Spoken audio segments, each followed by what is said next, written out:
Quantum mechanics has a lot of things that violate our common sense. Classical mechanics is the part of physics that our common sense is based on, because that's what we know from everyday experience. Well, most of the time, classical mechanics is in line with common sense. There's one glaring exception, and that is free will to make our own choices. I think all of us really think it's amazingly obvious that, of course, I'm deciding what I want to do and what I want to think. This has been a philosophical problem for a long time, and there are people who claim that free will is just an illusion. In fact, they claim they don't believe in their own free will. To be honest, I don't believe what they tell me. Because to start with, it's amazingly obvious that we are conscious beings. That's what Descartes meant with, I think, therefore I am.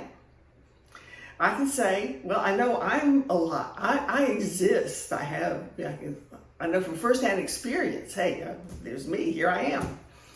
Also, I know that I'm getting a lot of information coming in from somewhere that I interpret that to be my environment.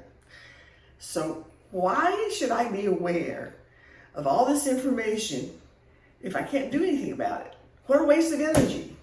I'm pretty sure I'm conscious because I have the free will to make choices. Now, in classical physics, the thing was that Newton wrote his laws for the forces and the accelerations of all the particles. So in principle, if we knew the initial conditions of the universe and all the forces acting on nature, and if we had a big enough computer, then we could calculate everything that ever happens, everything, including everything that I ever think or even do. Now here's how Laplace expressed that in the 1800s. Around 1814, in fact, he said, and here's the English translation, "We may regard the present state of the universe as the effect of its past and the cause of its future. An intellect which at a certain moment would know all the forces that set nature in motion and all positions of all items of which nature is composed, if this intellect were also vast enough to submit these data to analysis, it would embrace in a singular formula the movements of the greatest bodies of the universe and those of the tiniest atom. For such an intellect, nothing would be uncertain, and the future, just like the past, would be present before its eyes." This intellect is called Laplace's demon. There's a very similar concept in Christian theology that God already knows everything that's going to happen. So how can we change it?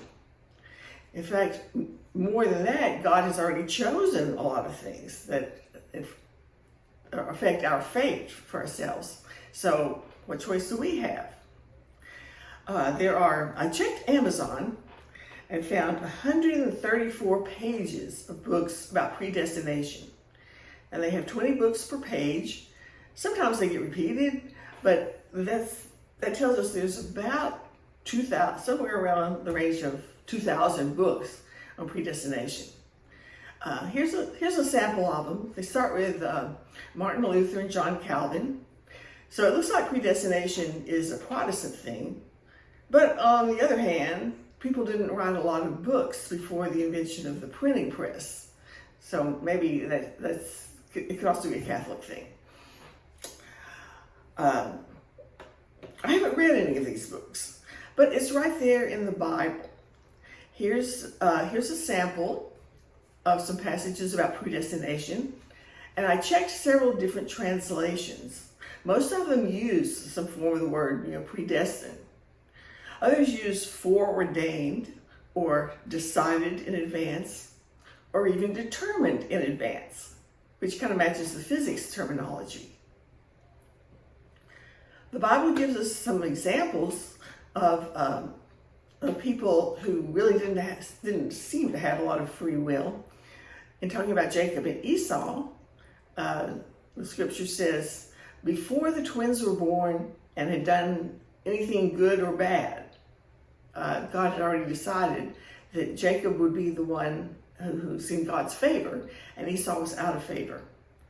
Also for Pharaoh, he was He was raised up by God to use for God's purposes. So what's the deal? Do we have free will? Is that possible? It seems obvious that we do. And yet both physics and theology are telling us, well, that just can't happen. Okay, in physics, we have an answer. Quantum mechanics came along and showed us that classical mechanics is only an approximation.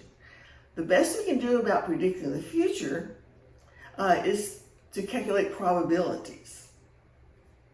So that certainly opens the door for free will. The future is not determined by any means. As far as theology, well, St. Paul said, now I know in part. As far as quantum mechanics, that sounds like what Feynman said, nobody understands quantum mechanics. So I hope this helps you a little bit, at least to see that God didn't create a universe where everything is physically determined. Thank you for watching.